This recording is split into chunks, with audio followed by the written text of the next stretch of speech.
Halo sahabatku yang dikasihi di dalam Tuhan Yesus Kristus. Jumpa lagi bersama saya John Sung.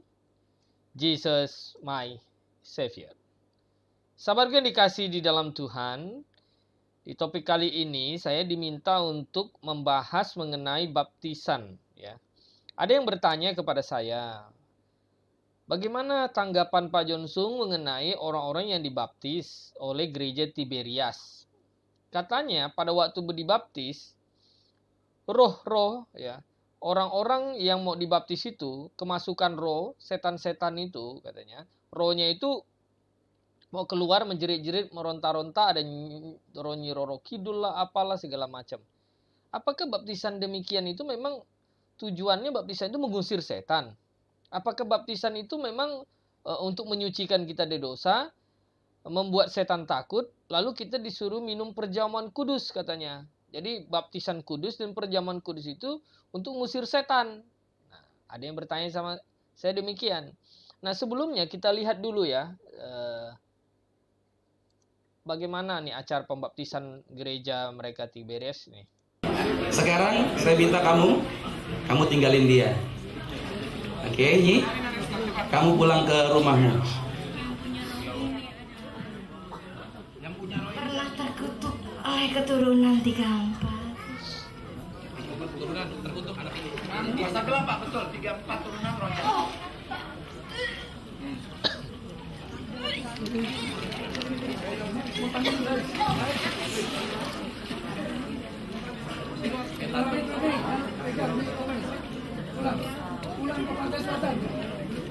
Sekarang pulang. Mereka milik Tuhan Yesus semua. Sekarang kalau misalnya milik halaman Maromi, berani nggak?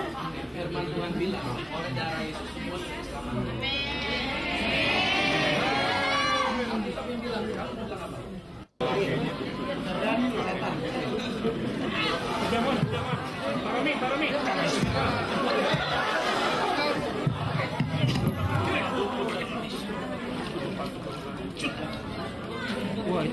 Wah, itu mati nih. Sebenarnya benar itu. Kita mau dibaptis, jangan dipaksa dibaptis.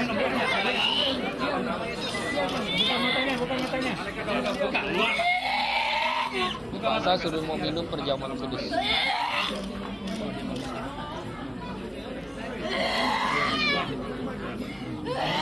Pas.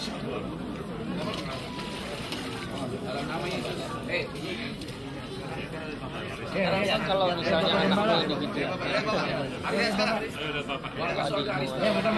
Buka matanya. Jambak.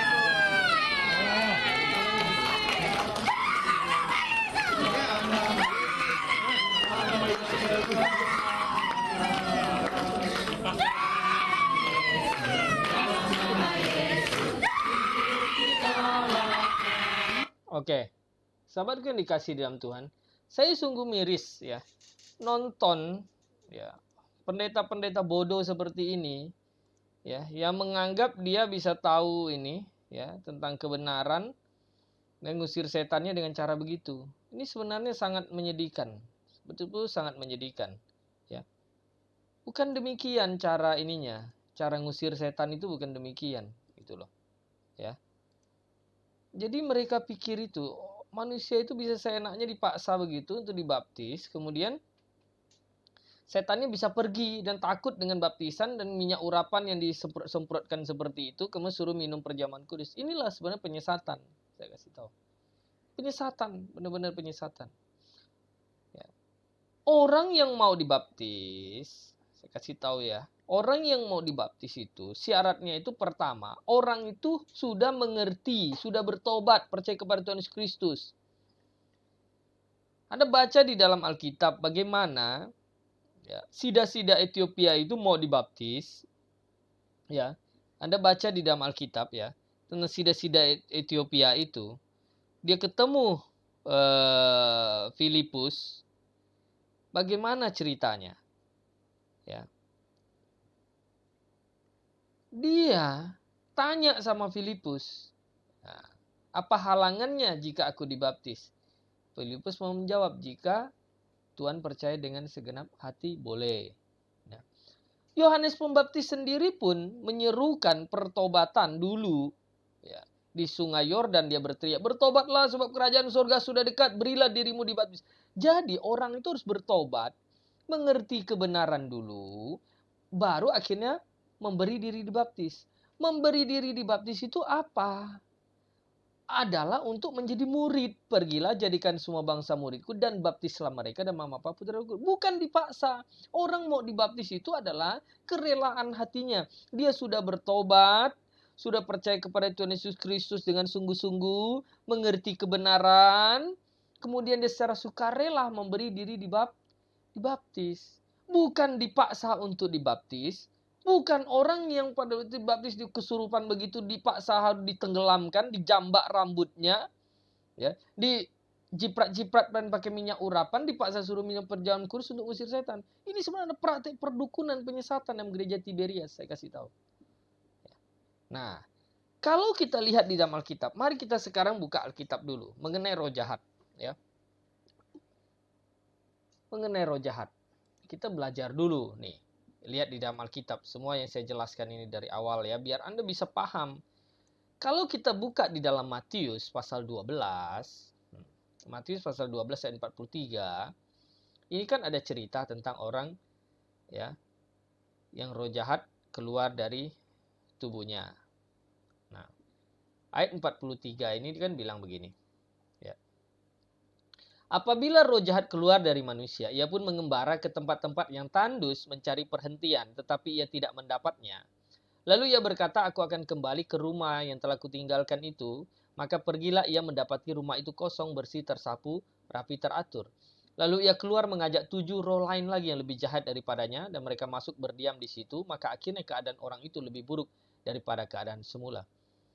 Jadi banyak pendeta itu pikir bahwa dia ngusir tengking-tengking, ngusir roh jahat, dia pergi, kemudian ya, roh jahat itu tidak akan kembali. Engkau ngusir roh jahat itu dengan tengking-tengking teriak dalam nama Yesus apa saja pergi, nanti dia akan datang lagi roh jahat itu. Kalau orang itu tidak bertobat sungguh-sungguh menerima Yesus Kristus sebagai juru selamat secara rela. Kerelaan hatinya, bukan dipaksa untuk percaya Yesus, bukan suruh dipaksa untuk sebut percaya Yesus, darah Yesus, darah. Bukan itu, harus kerelaan hatinya. Ya. Kalau kita buka lagi misalnya, Yohanes 8. Nah, kita masuk. Yohanes pasal 8. Ayat yang ke-31 kita baca.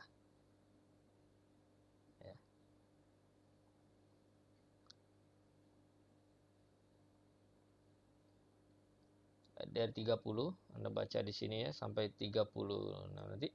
Setelah Yesus mengatakan semuanya itu, banyak orang percaya kepadanya. Maka katanya kepada orang-orang Yahudi yang percaya kepadanya, jikalau kamu tetap dalam firman-Ku, kamu benar-benar adalah murid-Ku. Dan kamu akan mengetahui kebenaran, dan kebenaran itu akan memerdekakan kamu. Jadi yang memerdekakan kita itu adalah kebenaran Injil. Roma pasal 1 ayat 16, Injil adalah kekuatan Allah yang menyelamatkan orang berdosa. Jadi orang yang hidupnya di dalam kungkungan perbudakan hamba dosa, hamba kegelapan, kuasa iblis, dia itu ada yang perbudakan dosa. Tetapi ketika dia mengetahui kebenaran Injil, dia mengaku dirinya orang berdosa, bertobat, percaya kepada Tuhan Yesus Kristus sungguh-sungguh di dalam hatinya, maka dia dimerdekakan. Pada waktu dimerdekakan di dalam 2 Korintus, kita buka di dalam 2 Korintus ya.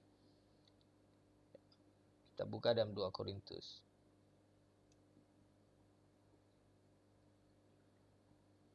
Ayat yang ke-3 sampai 17. Pasal 3 ayat 17. Sorry. Nah. Sebab Tuhan adalah roh. Oke.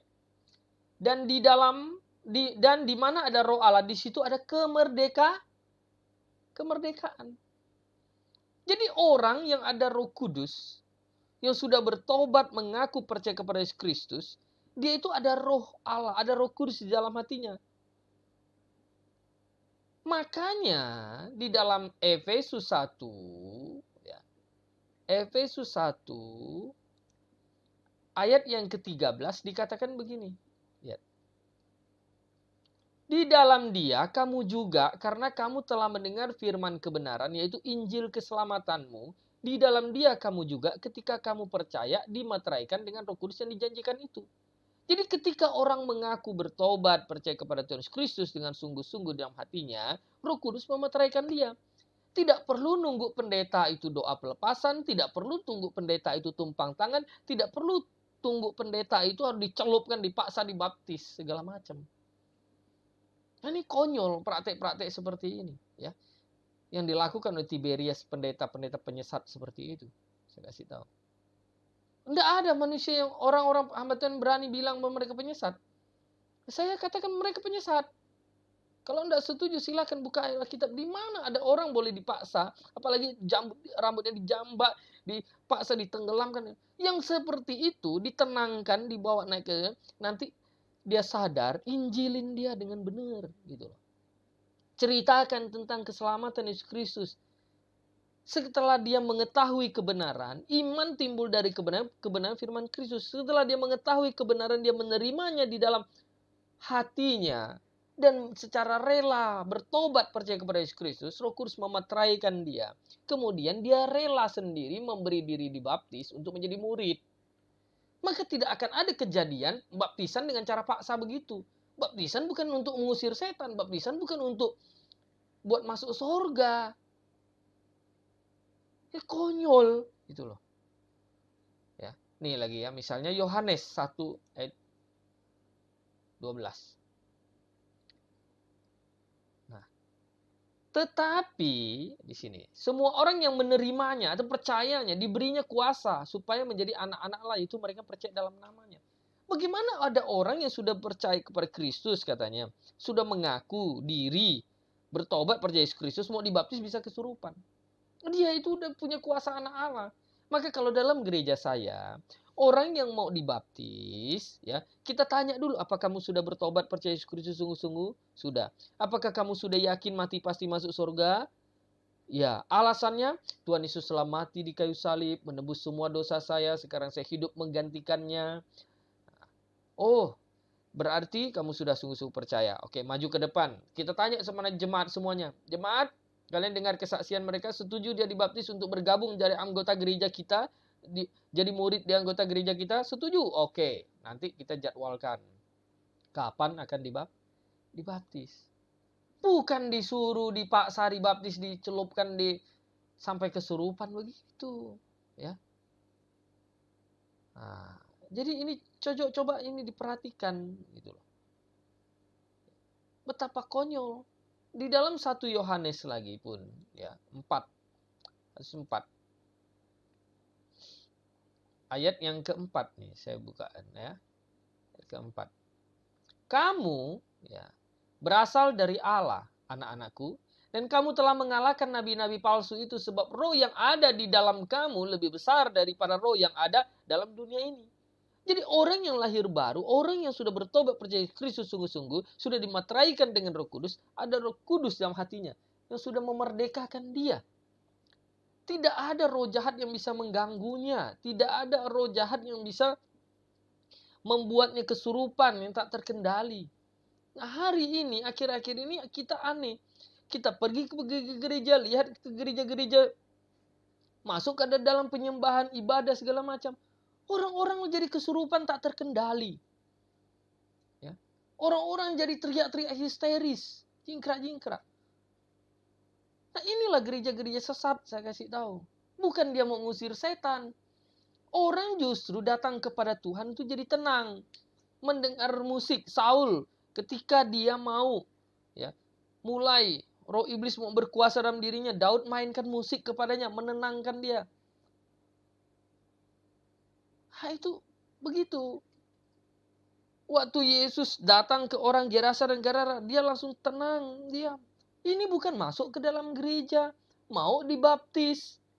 Ya, malahan dia kesurupan nantang-nantang. Lalu pendetanya bodoh-bodoh, menjiprat-jipratkan pakai minyak urapan. Di mana sih di dalam Alkitab disuruh ngusir setan pakai minyak urapan? Coba bukakan ayatnya, di mana? Nggak beda jauh kayak Paryaji, Daud Tony, apa segala macam yang antek-antek semua penyesat-penyesat itu. Ya. minyak urapan supaya dioleskan di beberapa sudut ini supaya ngusir setan. Di mana ayatnya? Di Alkitab. Mereka mendirikan kebenaran mereka sendiri, praktik perdukunan yang disusupin iblis pakai nama kekristenan sehingga menyesatkan banyak orang-orang Kristen yang notabene orang-orang Kristen bodoh yang tidak baca Alkitab. Saya kasih tahu. Mereka memberi dirinya dibaptis tapi tanpa mengerti kebenaran. Bagaimana disuruh minum perjamuan kudus di tengah itu rambut dijambak, dicagar begitu. Kalau itu misalnya adik saya atau anak saya, itu saya cepat tarik dia keluar. Itu pendeta tidak benar kayak begitu. Mati nanti anak itu diselam, dipaksa untuk diselamkan. Ya. Inilah ketidakbenaran. Di dalam gereja, dalam kekristenan sendiri banyak praktik-praktik konyol. Tapi masih aneh kan, banyak yang percaya kan. Iya, karena mereka yang percaya itu nggak baca Alkitab. Mereka hanya mau datang ke gereja untuk cari ya hal-hal yang mistik-mistik supranatural begitu, dikibulin, ditipu-tipu sama pendetanya. Bahwa ini roh inilah, ini roh itulah. Saya kasih tahu ya. Iblis itu tidak bisa sembarangan merasukin orang sebenarnya. Orang mau ngusir roh jahat itu bagaimana? Beritahu dia tentang kebenaran firman Tuhan, Injil. Maka dia akan dimerdekakan. Kenapa orang bisa kerasukan setan? Dia ada ngundang setan. Untuk bermain-main dengan dia. Masuk ke dalam dirinya. Atau dia bergaul di sekeliling orang yang sebenarnya penuh dengan ya, kuasa kegelapan. Makanya tidak heran kalau orang yang bergaul di dalam orang sekeliling orang-orang yang ya, punya kuasa kegelapan, punya roh-roh halus seperti itu, ada yang kesurupan, ada segala macam, karena mereka membawa dirinya ke situ. Nah, sama seperti banyak jemaat membawa dirinya ke gereja, tempat pendeta-pendeta itu menghipnotis orang. Makanya akhirnya banyak kesurupan. Karena pendeta-pendetanya sendiri pakai roh setan. Nah, makanya akhirnya banyak kesurupan. Jadi setan itu bersandiwara. Oh, masa setan bisa ngusir setan? Normalnya setan tidak ngusir setan, bener normalnya. Tapi dia bisa bersandiwara untuk nipu manusia. Orang manusia aja bisa bersandiwara, masa setan enggak? Nah, disinilah saya bilang, ya, enggak ada di dalam Alkitab itu praktek-praktek seperti itu. Orang mau dibaptis, dia harus sudah bertobat sungguh-sungguh. Syarat dibaptis yang benar itu orangnya bertobat sungguh-sungguh, orangnya benar lahir baru. Kedua, caranya benar diselamkan, tapi secara sukarela di orang itu yang memberi diri dibaptis, bukan dipaksa dibawa dibaptis. Nah, kemudian dilaksanakan oleh gereja yang memiliki otoritas yang benar. Kalau gereja-gereja penyesat seperti itu, mau dibaptis kesurupan dipaksa. Konyol. Nah, sahabatku dikasih di dalam Tuhan, saya mau Anda semakin mengerti firman Tuhan. Tujuan saya buat ini, channel ini, agar otak kalian itu semua, ya, yang komen-komen bodoh, iri lah, menghakimi lah, kalian itu tidak baca Alkitab, kalian itu dibodohi, ya, oleh penyesat, oleh dukun-dukun atas nama Yesus, yang sudah dinubuatkan di dalam Alkitab, Matius pasal 7 ayat 21 sampai 23. Bahwa akhir zaman akan muncul nabi-nabi palsu yang berkata kami bernubuat demi namamu, mengusir setan demi namamu, melakukan mujizat demi namamu. Tuhan akan berkata, enyalah engkau pembuat kejahatan. Mengapa dibilang jahat? Karena menyesatkan orang, bawa orang masuk neraka. Menggiring orang, memimpin orang masuk neraka, pakai nama Yesus, mencatut nama Yesus. Itu adalah penjahat, sekali jahat. Minta ampun jahatnya. Saya harap Anda mengerti. Bertobatlah, kembali ke dalam firman Tuhan. Mengetahuilah kebenaran itu, dan kebenaran itu akan memerdekakan kamu, dan kamu benar-benar merdeka. Saya harap Anda bertobat. Ya. Bersama saya Johnson. Jesus, my Savior.